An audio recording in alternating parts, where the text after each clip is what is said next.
Hormat. Terima kasih kepada Menteri yang menjawab soalan tadi.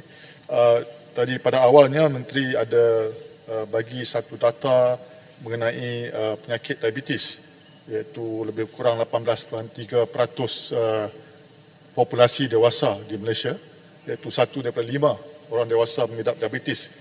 Itu satu contoh indikator kesihatan di negara kita. Cuma saya nak tanya langkah-langkah yang lebih spesifik dalam memanfaatkan data sedia ada ataupun membuat keputusan berdasarkan bukti untuk meletakkan KPI untuk Kementerian Kesihatan Malaysia dari segi berapa peratus yang akan dicapai untuk mengurangkan jumlah peratusan mereka yang mengidap diabetes umpamanya. Itu satu contoh.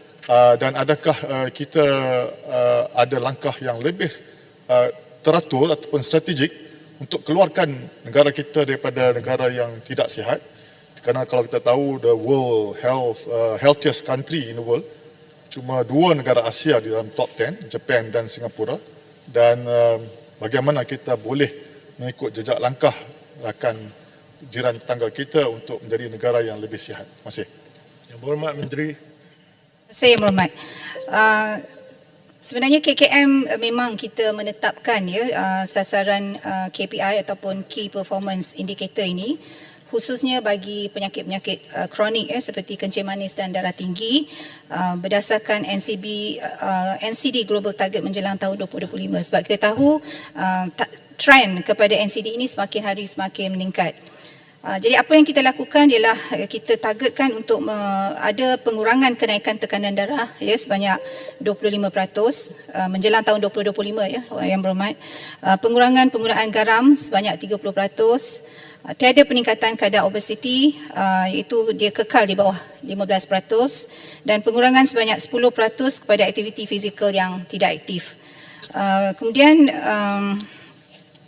khusus bagi kencing manis ataupun diabetes ini, kita melakukan pemantauan. Pemantauan adalah melalui pengukuran darah HbA1c ataupun paras glukos darah dalam masa setiap 3 bulan. Dan pesakit-pesakit yang dirawat di klinik kesihatan, dan pemantauan ini dibuat melalui National Diabetes Registry atau NDR. Dan bagi tahun 2022 kita dapati sebanyak 31.89% pesakit diabetes ini telah mencapai tahap kawalan diabetes yang baik. Itu HbA1c dia adalah kurang daripada 6.5%. Negara Malaysia juga telah terlibat dalam proses Joint External Evaluation JEE yang diterajui oleh WHO dan melibatkan penilaian pelbagai sektor berkaitan dengan kapasiti kesihatan negara, dan penerbitan data tentang kapasiti keselamatan kesihatan membolehkan peningkatan sokongan global dan untuk proses JEE dan untuk setiap negara lebih memahami jurang mereka dalam ketersediaan sistem kesihatan negara. Terakhirnya yang betul kita terdapat peningkatan juga skor sebanyak 1.3 dan peningkatan ranking sebanyak 2 selepas Malaysia terlibat dalam JEE ini.